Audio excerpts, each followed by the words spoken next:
আকাশবাণী আগরতলা। স্থানীয় সংবাদ পড়ছি কৃষ্ণধন দেবনাথ। এখনকার বিশেষ বিশেষ খবর হল, আসন্ন ত্রিস্তরীয় পঞ্চায়েত নির্বাচনের জন্য চূড়ান্ত ভোটার তালিকা আগামীকাল প্রকাশিত হবে। প্রখ্যাত চিন্তাবিদ ও শিক্ষাবিদ ড শ্যামাপ্রসাদ মুখার্জির প্রয়াণ দিবস আজ যথাযোগ্য মর্যাদায় পালিত হচ্ছে। অষ্টাদশ লোকসভার প্রথম অধিবেশন আগামীকাল বসবে। রাজ্যভিত্তিক সিনিয়র ক্রিকেটের এলিট গ্রুপের খেলায় আজ মোহনপুর জয়লাভ করেছে।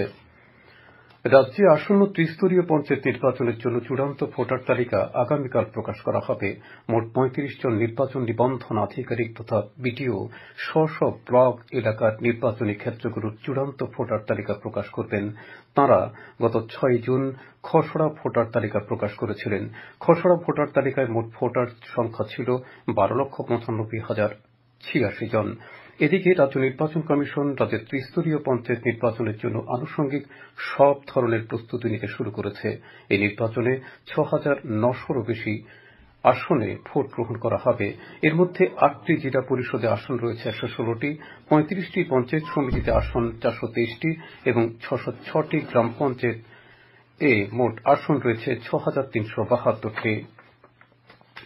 প্রধানমন্ত্রী নরেন্দ্র মোদী প্রখ্যাত চিন্তাবিদ ও শিক্ষাবিদ ড শ্যামাপ্রসাদ মুখার্জির শহীদান দিবসে আজ তাঁর প্রতি গভীর শ্রদ্ধা জানিয়েছেন।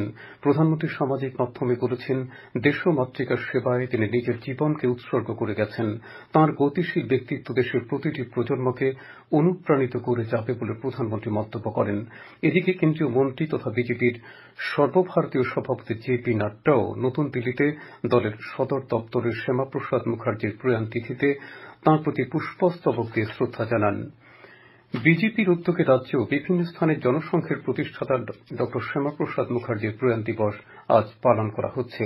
এ উপলক্ষে প্রদেশ বিজেপি কার্যালয়ে স্মরণ সভার আয়োজন করা হয়। উপস্থিত ছিলেন বিধায়ক তথা আগরতলা পৌর নিগমের মেয়র দীপক মজুমদার, বিজেপি রাজ্য সভাপতি রাজীব ভট্টাচার্য সহ অন্যান্য কার্যকর্তারা। বনমালীপুর বিজেপি মণ্ডলের উদ্যোগে আয়োজিত স্মরণ সভায় উপস্থিত ছিলেন দলের রাজ্য সভাপতি রাজীব ভট্টাচার্য। দলের খোয়াই জেলা কার্যালয়ে ড শ্যামাপ্রসাদ মুখার্জির ৭০তম প্রয়াণ দিবস যথাযোগ্য মর্যাদায় পালিত হয়। এই অনুষ্ঠানে উপস্থিত ছিলেন খোয়াই জেলা সম্পাদক মাধব চক্রবর্তী, খোয়াই পুর পরিষদের চেয়ারম্যান দেবাশিস নাথ শর্মা, খোয়াই মণ্ডলের সাধারণ সম্পাদক অনিমেষ নাগ সহ অন্যান্যরা। ভারত কেশরী ড শ্যামাপ্রসাদ মুখার্জির প্রয়াণ দিবস উপলক্ষে ঊনকোটি জেলার ফটিকরায়ে ভারতীয় জনতা যুব মোর্চার উদ্যোগে আজ রক্তদান শিবিরের আয়োজন করা হয়। এর উদ্বোধন করেন তপশিলি জাতি কল্যাণ দপ্তরের মন্ত্রী সুধাংশু দাস। তিনি তাঁর ভাষণে ড মুখার্জির জীবনের নানা দিক তুলে ধরেন। এই অনুষ্ঠানে উপস্থিত ছিলেন ঊনকোটি জেলা পরিষদের সভাধিপতি অমলেন্দু দাস, বিজেপির মণ্ডল সভাপতি নীলকান্ত সিনহা, যুব মোর্চার প্রদেশ মুখপাত্র অম্লান মুখার্জি, যুব মোর্চার ফটিকরায় মণ্ডল সভাপতি প্রীতম বিশ্বাস প্রমুখ। শিবিরে মোট ৫২ জন স্বেচ্ছায় রক্তদান করেন। শ্যামাপ্রসাদ মুখার্জির প্রয়াণ দিবস উপলক্ষে বিধানসভার উপাধ্যক্ষ রামপ্রসাদ পালের উদ্যোগে আজ সূর্যমণিনগর রেল চৌমুহনী থেকে জনকল্যাণ পদযাত্রা শুরু হয়। পদযাত্রার সমাপ্তি হবে আগামী ৬ জুলাই। এদিকে বিজেপির উদ্যোগে ড শ্যামাপ্রসাদ মুখার্জির প্রয়াণ ও জন্মদিবসের পক্ষকালের মধ্যে বিভিন্ন কর্মসূচির আয়োজন করা হবে। আজ প্রদেশ বিজেপি কার্যালয়ে এক সাংবাদিক সম্মেলনে একথা জানান দলের রাজ্য সহ সভাপতি তাপস ভট্টাচার্য। তিনি বলেছেন, বিজেপির বর্ধিত রাজ্য কার্যনির্বাহী কমিটির অনুষ্ঠিতব্য সভায় মণ্ডল স্তরের নেতৃত্বরাও অংশগ্রহণ করবেন। সাংবাদিক সম্মেলনে অন্যান্যদের মধ্যে উপস্থিত ছিলেন দলের মিডিয়া ইনচার্জ সুনীত সরকার। রাজ্যের আসন্ন পঞ্চায়েত নির্বাচন সুষ্ঠুভাবে সম্পন্ন করার মতো পরিবেশ তৈরি করার দাবি জানিয়েছে সিপিআইএম রাজ্য সম্পাদক জিতেন্দ্র চৌধুরী। ত্রিস্তর পঞ্চায়েত নির্বাচনে বিরোধী প্রার্থীরা যাতে নিরাপদ স্থানে বা ইমেইলের মাধ্যমে মনোনয়নপত্র জমা দিতে পারেন তার ব্যবস্থা করারও তিনি দাবি জানান। আজ আগরতলায় সিপিআইএম রাজ্য দপ্তরে আয়োজিত এক সাংবাদিক সম্মেলনে শ্রী চৌধুরী এই দাবির কথা উল্লেখ করেন। রাজ্যের সবথেকে পুরাতন আইজিএম হাসপাতালকে সম্পূর্ণ বেআইনিভাবে একটি বেসরকারি সংস্থার হাতে তুলে দেবার প্রক্রিয়া চলছে বলে শ্রী চৌধুরী অভিযোগ করেন। এছাড়া আউটসোর্সিংয়ের মাধ্যমে নিয়োগ এবং শিক্ষা ব্যবস্থা সহ বিভিন্ন বিষয়ে রাজ্য সরকারের সমালোচনা করেছেন তিনি। বাংলাদেশের প্রধানমন্ত্রী শেখ হাসিনার উদ্দেশ্যে রাজ্যের মুখ্যমন্ত্রীর তরফ থেকে পাঠানো হল রাজ্যের সুস্বাদু আনারস। মোট ১০০টি বাক্সে কিউ প্রজাতির ৬০০টি আনারস শুভেচ্ছা উপহার হিসেবে পাঠানো হয়েছে। আজ সকালে আনারস ভর্তি ট্রাক আগরতলা আখাউড়া সীমান্ত দিয়ে রওনা হয়। আগরতলা আখাউড়া আন্তর্জাতিক সীমান্তে উপস্থিত ছিলেন রাজ্য সরকারের উদ্যান বিভাগের কৃষি কল্যাণ দপ্তরের সহ অধিকর্তা ড দীপক বৈদ্য এবং বাংলাদেশ হাইকমিশনের আধিকারিকরা। অষ্টাদশ লোকসভার প্রথম অধিবেশন আগামীকাল শুরু হচ্ছে। এই অধিবেশনে লোকসভার নবনির্বাচিত সদস্যদের শপথ গ্রহণ অনুষ্ঠিত হবে। প্রবীণ বিজেপি সাংসদ ভার্তৃহরি মাহতাব এই জন্য প্রোটেম স্পিকার হিসেবে নিযুক্ত হয়েছেন। তিনি নবনির্বাচিত লোকসভার সদস্যদের শপথ গ্রহণ করাবেন। লোকসভার নতুন স্পিকার নির্বাচন করা হবে আগামী ২৬শে জুন। রাষ্ট্রপতি দ্রৌপদী মুর্মু রাজ্যসভা এবং লোকসভার যৌথ অধিবেশনে ভাষণ দেবেন ২৭শে জুন। একই দিনে শুরু হবে রাজ্যসভার অধিবেশন। আগামী মাসের ৩ তারিখে সংসদের অধিবেশন শেষ হচ্ছে। আপনারা খবর শুনছেন আকাশবাণীর আগরতলা কেন্দ্র থেকে। কেন্দ্রীয় স্বরাষ্ট্রমন্ত্রী অমিত শাহ আজ নতুন দিল্লিতে দেশের সম্ভাব্য বন্যা মোকাবেলার প্রস্তুতি বিষয়ে একটি উচ্চ পর্যায়ের পর্যালোচনা বৈঠকে পৌরোহিত্য করেন। কেন্দ্রীয় জলশক্তি মন্ত্রী সি আর পাতিল, স্বরাষ্ট্র দপ্তরের রাষ্ট্রমন্ত্রী নিত্যানন্দ রায় সহ বিভিন্ন মন্ত্রক ও দপ্তরের সচিবরা এই বৈঠকে অংশ নিয়েছেন। সম্প্রতি দেশের কয়েকটি রাজ্যে অতিবৃষ্টির ফলে ভূমিধস নামে এবং বন্যা পরিস্থিতির সৃষ্টি হয়। আসামের কয়েকটি জেলাতে লক্ষ লক্ষ মানুষ বন্যায় ক্ষতির সম্মুখীন হয়েছেন। এদিকে আবহাওয়া দপ্তর ইতিমধ্যেই এবছর স্বাভাবিকের চেয়ে বেশি বৃষ্টির পূর্বাভাস জানিয়ে দিয়েছে। সমবায় মন্ত্রী শুক্লাচরণ নোয়াতিয়া আজ বাইখোড়া প্রাথমিক স্বাস্থ্য কেন্দ্রটি পরিদর্শন করেন। স্বাস্থ্যকেন্দ্রের বিভিন্ন সমস্যার কথা মন্ত্রীকে জানান ভারপ্রাপ্ত চিকিৎসক ডাক্তার রণদীপ ভৌমিক। মন্ত্রী সমস্যাগুলো নিরসনের আশ্বাস দিয়েছেন। স্থানীয় পঞ্চায়েত প্রধান সহ ত্রিস্তরীয় পঞ্চায়েতের অন্যান্য জনপ্রতিনিধিরাও সেখানে উপস্থিত ছিলেন। দক্ষিণ জেলার বাইখোড়ায় বেসরকারি উদ্যোগে গড়ে ওঠা শিক্ষা প্রতিষ্ঠান বৃন্তক শিক্ষা নিকেতন আজ আনুষ্ঠানিকভাবে দ্বাদশ শ্রেণীতে উন্নীত হয়েছে। এ উপলক্ষে বাইখোড়া কমিউনিটি হলে আয়োজিত অনুষ্ঠানের সূচনা করেন সমবায় মন্ত্রী শুক্লাচরণ নোয়াতিয়া।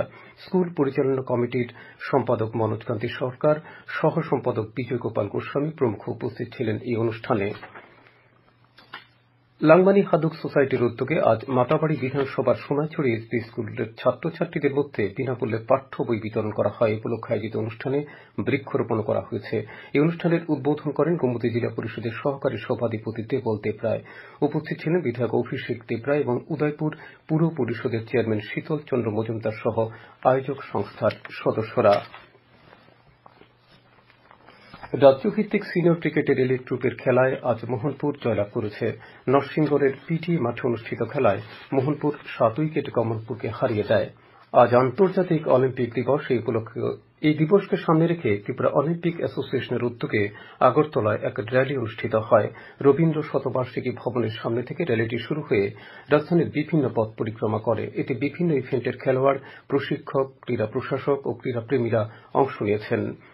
ঘরোয়া তৃতীয় ডিভিশন লীগ ফুটবল প্রতিযোগিতার দুটি খেলায় আজ শরৎ সংঘ ও ইউনাইটেড বিএসটি জয়লাভ করেছে। উমাকান্ত মিনি স্টেডিয়ামে অনুষ্ঠিত খেলায় শরৎ সংঘ ৮-০ গোলে কদমতলী যুব সংস্থাকে পরাজিত করে। একই মাঠে অপর খেলায় ইউনাইটেড বিএসটি ৭-০ গোলে ইয়ুথ ক্লাবকে হারিয়ে দেয়। মহিলাদের ঘরোয়া ফুটবল লীগের আজকের খেলায় ত্রিপুরা স্পোর্টস স্কুল জয়লাভ করেছে। উমাকান্ত মিনি স্টেডিয়ামে সকালে অনুষ্ঠিত খেলায় ত্রিপুরা স্পোর্টস স্কুল তীব্র উত্তেজনাপূর্ণ লড়াইয়ে ৪-৩ গোলে ফুলুছানু অ্যাথলেটিক ক্লাবকে পরাজিত করে। বিজয়ী ত্রিপুরা স্পোর্টস স্কুলের পক্ষে শ্রিয়া দেব ২টি এবং বাসন্তী রিয়াং ও মারিনা জমাতি ১টি করে গোল করে। অপরদিকে ফুলুছানুর পক্ষে দীপালি হালাম ২টি ও রূপালী হালাম ১টি গোল করে। শ্রোতা বন্ধুরা, আকাশবাণীর সংবাদ সহ বিবিধ খবরের বিস্তৃত আপডেট পেতে লগ ইন করুন www.newsonair.com ও নিউজ অন এআইআর অ্যাপ এবং টুইটার অর্থাৎ এক্স প্ল্যাটফর্মে। আগামীকাল আকাশ প্রধানত মেঘাচ্ছন্ন থাকবে। দু এক জায়গায় বজ্রবিদ্যুৎ সহ হালকা থেকে মাঝারি বৃষ্টিপাতের সম্ভাবনা রয়েছে। তাপমাত্রা সর্বোচ্চ ৩৫ ডিগ্রি এবং সর্বনিম্ন ২৬ ডিগ্রি সেলসিয়াসের কাছাকাছি থাকবে। আজ দিনের সর্বোচ্চ তাপমাত্রা ছিল ৩৫.৫ ডিগ্রি সেলসিয়াস। আগামী ২৪ ঘণ্টায় রাজ্যের সব জেলায় বিক্ষিপ্তভাবে বজ্রবিদ্যুৎ সহ বৃষ্টিপাতের সতর্কতা জারি করা হয়েছে। সবশেষে বিশেষ খবর আরেকবার পড়ছি। আসন্ন ত্রিস্তরীয় পঞ্চায়েত নির্বাচনের জন্য চূড়ান্ত ভোটার তালিকা আগামীকাল প্রকাশিত হবে। প্রখ্যাত চিন্তাবিদ ও শিক্ষাবিদ ড শ্যামাপ্রসাদ মুখার্জির প্রয়াণ দিবস আজ যথাযোগ্য মর্যাদায় পালিত হচ্ছে। অষ্টাদশ লোকসভার প্রথম অধিবেশন আগামীকাল বসছে। রাজ্যভিত্তিক সিনিয়র ক্রিকেটের এলিট গ্রুপের খেলায় আজ মোহনপুর জয়লাভ করেছে। খবর শেষ হলো।